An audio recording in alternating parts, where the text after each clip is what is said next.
모든 관계에는 시작이 있으면 끝도 있기 마련입니다. 하지만 끝이라는 단어를 마주하는 건 누구에게나 쉽지 않은 일이죠.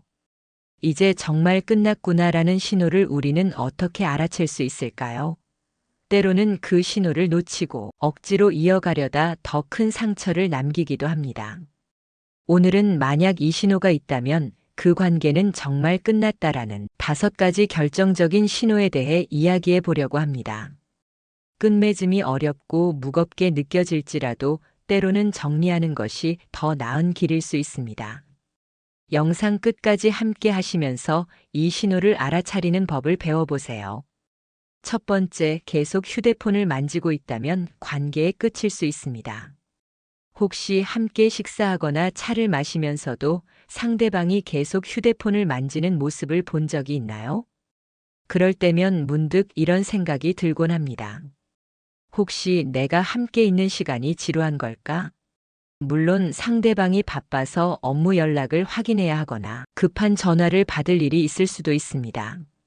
하지만 만약 그 일이 아니라면 계속 휴대폰을 들여다본다는 건 그 순간 당신보다 휴대폰 속 무언가가 더 흥미롭다는 뜻일지도 모릅니다. 부부나 오랜 친구 사이라면 말없이 함께 있어도 편안한 관계가 될 수 있습니다. 하지만 그 편안함의 전제는 함께 있다는 느낌이 유지되는 것이죠. 서로 눈길을 주고받으며 미소를 짓거나 가끔은 짧게 대화를 나누는 그 작은 행동들이 중요한 연결고리가 됩니다. 하지만 상대가 아무 말도 하지 않고 내가 말을 걸어도 건성으로 대답만 한다면 그 침묵은 편안함이 아니라 무관심을 뜻할 가능성이 큽니다. 정말 관계가 끝난 걸까? 를 알아보는 간단한 방법은 만남 후 집으로 돌아왔을 때의 감정을 살펴보는 것입니다. 만약 드디어 집에 왔다. 이제 숨 좀 쉴 수 있겠네. 라는 기분이 강하게 든다면 이미 그 만남이 즐겁지 않았다는 뜻일지도 모릅니다. 같은 공간에 있지만 각자 다른 생각을 하며 휴대폰이라는 벽을 세우는 모습은 이미 서로에게 마음의 문이 닫혔다는 신호일 수 있습니다. 이런 상황이 반복되면 관계를 회복하기는 어려워질 가능성이 큽니다. 휴대폰을 만지작거리는 행동은 무언의 신호와 같습니다. 나는 지금 당신보다 이게 더 중요해 라고 말하고 있는 셈이죠.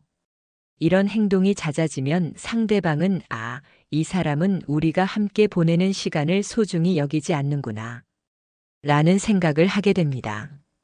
그 순간부터는 대화를 시도하려는 노력도 줄어들고 어차피 말해봐야 달라질 게 없겠지 라는 체념이 생겨나며 관계는 더욱 멀어지게 됩니다. 퍼빙이라는 단어를 들어보셨나요?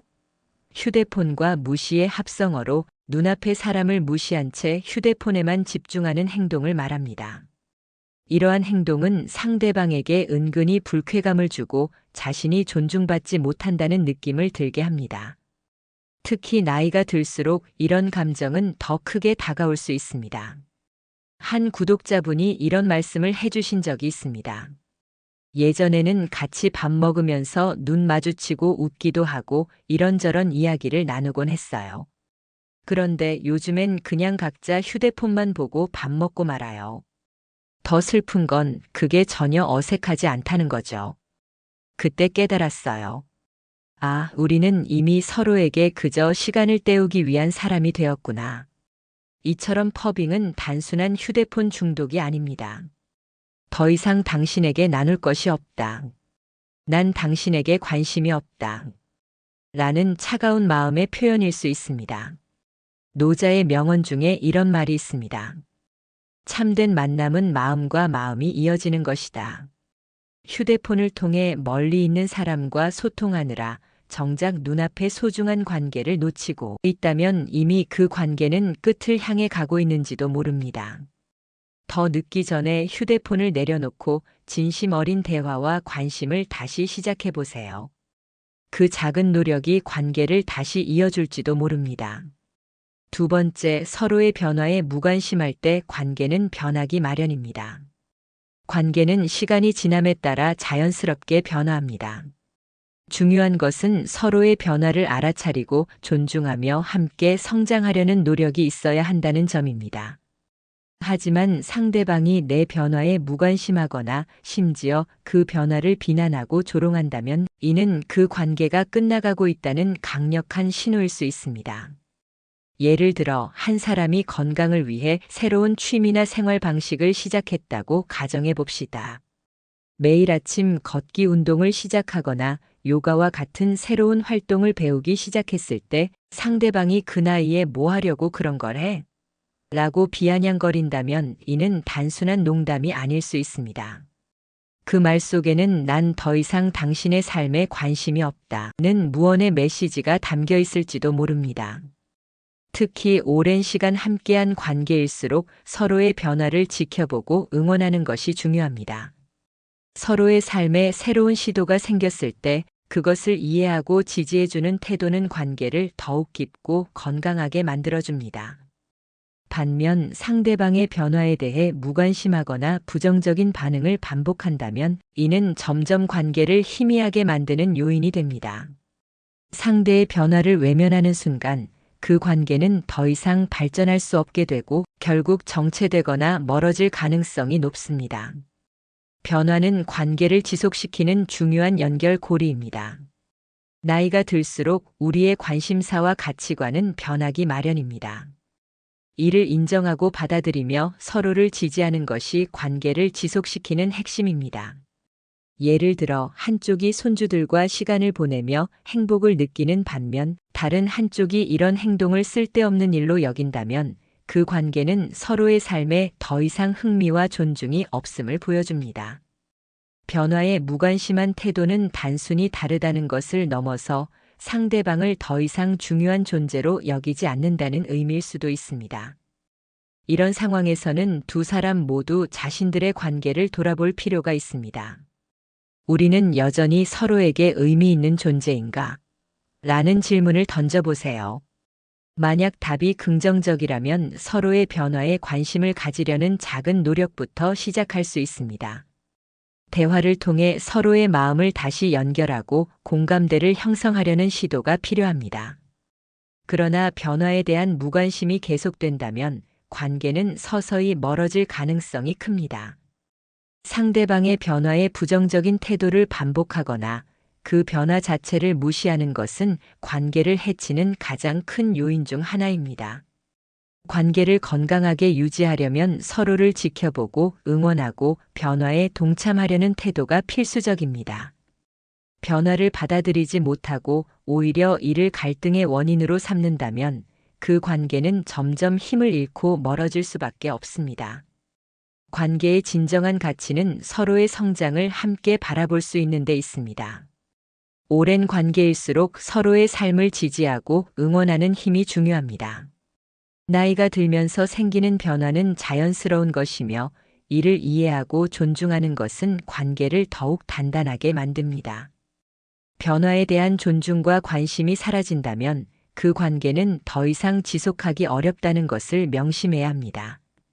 관계의 지속 여부를 결정짓는 것은 단순히 함께한 시간이 아니라 서로의 변화를 얼마나 이해하고 존중하느냐에 달려 있습니다. 당신이 가진 관계들을 다시 한번 돌아보고 변화에 대해 서로 어떤 태도를 보였는지 점검해 보세요. 그것이 관계를 지속하거나 정리하는 데 큰 도움이 될 것입니다. 세 번째, 새로운 사람이 눈에 들어오고 기존 관계에 대한 관심이 사라질 때 그 관계는 유통기한이 다한 것일 수 있습니다. 모든 관계가 평생 지속되는 것은 아닙니다. 과거에는 서로에게 큰 힘이 되었던 사람이라도 삶의 방향이 바뀌게 되면 자연스럽게 멀어질 수 있습니다. 이는 잘못된 것도 실패한 것도 아닙니다. 그 시절에는 분명 서로에게 꼭 필요한 존재였지만 시간이 흘러 상황이 달라졌을 뿐입니다. 생각해 보세요. 학창 시절엔 매일 함께하며 특별한 우정을 나눈 친구가 있었습니다. 하지만 어른이 되어 가치관과 직업이 달라지면서 서서히 멀어지게 되었죠. 그렇다고 해서 그 관계가 잘못되었다고 말할 수는 없습니다. 당시 우리는 서로에게 중요한 존재였으니까요. 문제는 이미 마음이 떠났음에도 불구하고 과거의 정을 붙잡으려 억지로 관계를 유지하려는 데 있습니다. 마음이 떠난 관계는 결국 시들어갈 수밖에 없습니다. 옛말에 이런 말이 있죠. 떠날 때를 아는 것이 지혜이고 머물 때를 아는 것도 지혜다. 관계를 억지로 붙잡으려 하기보다는 이제 우리의 관계가 여기까지 왔음을 인정하고 정리하는 것이 더 나은 선택일 때가 있습니다. 오히려 그렇게 해야 새로운 관계가 들어올 공간이 생깁니다. 심리학에서는 이를 심리적 공간 효과라고 부릅니다. 가득 찬 컵에 새 물을 붓는 것은 불가능한 것처럼 과거의 관계에 얽매여 있다면 새로운 관계를 형성하기 어렵습니다. 관계를 정리하는 것은 쉽지 않습니다. 하지만 새로운 사람이나 새로운 기회를 계속 만나면서 지금 내게 정말로 중요한 것이 무엇인지 스스로에게 물어볼 시간이 필요합니다. 기존 관계가 여전히 소중하다면 되살릴 수 있습니다. 마음이 떠난 관계라면 그것을 정리하고 나아가는 것이 필요합니다. 이 변화는 상대방의 잘못이 아닐 수 있습니다. 기존 관계에 대한 관심이 사라지고 다른 사람이나 새로운 세계를 꿈꾸는 것은 내 마음이 보내는 신호일 가능성이 큽니다. 이 신호를 솔직하게 인정하고 관계를 다시 평가하는 용기가 필요합니다. 떠나든 머물러 관계를 회복하든 중요한 것은 진심과 행복을 지키는 것입니다. 삶의 가장 큰 기쁨과 깊은 고통은 모두 관계에서 시작됩니다. 좋은 관계는 우리의 삶을 밝히지만 어려운 관계는 우리의 마음을 무겁게 만듭니다. 좋은 관계를 시작하는 것 자체도 쉽지 않지만 오랜 시간 동안 그 관계를 유지하는 것은 더욱 어렵습니다. 특히 서로에 대한 존중이 사라진 관계는 아무리 오래된 관계라 해도 지속되기 어렵습니다. 그래서 때로는 관계를 되돌아보는 시간이 필요합니다. 이 관계가 나에게 힘이 되는지 아니면 오히려 부담이 되고 있는지 스스로에게 물어보세요. 때로는 가슴 아픈 이별이 필요합니다. 그러나 그 자리에는 새로운 관계가 들어올 것입니다. 겨울이 지나야 봄이 오듯 나쁜 관계를 놓아버린 뒤에는 더 따뜻하고 새로운 관계가 기다리고 있을 것입니다. 네 번째, 공통된 추억과 대화 주제가 사라질 때입니다. 오랜 친구나 지인과의 관계에서 더 이상 함께 웃으며 떠올릴 추억이나 공통의 관심사가 없다면 그 관계는 이미 서서히 멀어지고 있을 가능성이 큽니다. 과거에는 함께 다녔던 여행 이야기를 하며 웃음꽃을 피우거나 서로의 가족 이야기를 공유하며 격려하곤 했던 사이였다면 이제는 그래, 잘 지내지? 라는 형식적인 인사말만 오가게 되는 경우를 떠올려 보세요. 이럴 때는 자연스럽게 서로의 마음이 멀어진 상태일 수 있습니다. 특히 나이가 들어감에 따라 서로의 관심사와 생활 패턴이 달라지면서 이러한 현상은 더욱 뚜렷해질 수 있습니다. 예를 들어 한쪽은 여전히 활발하게 새로운 것을 배우고 시도하려는 열정이 넘치는 반면 다른 한쪽은 자신의 일상에만 머물며 더 이상의 변화를 원하지 않는 경우 대화는 자연히 끊어질 수밖에 없습니다. 오랜만에 만나더라도 공통된 이야기가 없어 어색한 침묵이 흐르거나 서로 관심 없는 대화를 억지로 이어가다 보면 점점 만남 자체가 부담스럽게 느껴질 수도 있습니다. 더 나아가 함께하는 시간이 점점 무의미하다고 느껴진다면 이는 단순한 거리감이 아니라 관계의 본질적인 균열을 나타낼 수 있습니다. 이런 상황에서는 스스로에게 질문을 던져보는 것이 중요합니다. 이 관계가 지금도 나에게 의미가 있는가? 만약 대답이 긍정적이라면 더 자주 만나거나 새로운 공통 관심사를 만들어 보는 노력이 필요할 수 있습니다. 하지만 대화조차 피곤하게 느껴지고 만남이 의무처럼 느껴진다면 그 관계를 정리하거나 새로운 방식으로 재구성할 필요가 있을지도 모릅니다. 관계는 서로가 함께 공유하고 나눌 것이 있을 때 유지됩니다. 추억과 대화가 사라졌다는 것은 단순히 시간이 지나서가 아니라 서로의 연결고리가 약해졌다는 신호일 가능성이 높습니다. 이때 관계를 다시 한번 점검하고 재정비하는 용기를 가지는 것이 필요합니다. 다섯 번째, 상대방이 당신을 깎아내리거나 무시하려 든다면 그 관계는 이미 끝나가고 있을 수 있습니다. 30년 동안 매주 만나던 친구가 있었습니다. 처음엔 정말 의지가 되는 친구였죠. 하지만 어느 날부터인가 그 친구가 자주 이렇게 묻기 시작했습니다. 아직도 왜 그런 생각을 해? 이 나이 먹고도 그걸 몰라. 처음에는 농담처럼 들려서 대수롭지 않게 넘겼습니다. 하지만 시간이 지날수록 그 말들은 단순한 농담이 아니라 저를 진심으로 깎아내리는 듯한 느낌이 들었습니다. 매번 만날 때마다 이런 이야기를 듣다 보니 어느 순간 그 친구를 만나는 것 자체가 스트레스가 되더군요. 가까운 사이일수록 무례해도 괜찮다? 우리는 흔히 친할수록 막대할 수 있다라는 착각을 합니다. 하지만 이건 큰 오해입니다. 무례하거나 상대방을 무시하는 태도는 관계에 깊은 상처를 남깁니다. 이런 말과 행동이 반복된다면 두 가지 신호일 수 있습니다. 첫째, 상대방이 더 이상 나를 존중하거나 배려할 필요를 느끼지 않는다는 뜻입니다. 둘째, 서로 추구하는 삶의 방향과 가치관이 달라져 더 이상 소통이 되지 않는 상태라는 의미입니다. 저에게는 40년 가까이 된 친구가 있었습니다. 예전에는 서로를 격려하고 지지하며 좋은 일이 생기면 진심으로 기뻐해주는 사이였습니다. 그런데 요즘 그 친구는 그 정도밖에 못하냐? 뭘 안다고 그런 소리를 하냐? 같은 말을 자주 합니다. 처음엔 그러려니 했지만 그 말들이 반복되다 보니 문득 생각했습니다. 이제 우리 관계가 이렇게밖에 남지 않은 걸까? 가까운 사람일수록 예의가 필요합니다. 미국의 심리학자 존 고트만의 연구에 따르면 비판, 조롱, 무시가 관계 파탄의 주요 원인이라고 합니다. 특히 상대를 깔보는 태도와 경멸적인 말투는 관계를 끊어지게 만드는 확률이 90% 이상이라고 합니다. 나이가 들수록 이런 언행은 더 깊은 상처로 다가옵니다. 60대의 한 구독자님께서 이런 경험을 공유해 주셨습니다. 친구들끼리 모여 이야기하다 보면 예전엔 웃으며 넘길 수 있던 말들이 이젠 너무 상처가 되더라고요. 한 친구가 자꾸 저를 비난하는 말을 해서 어느 순간 그 친구를 피하게 되더군요.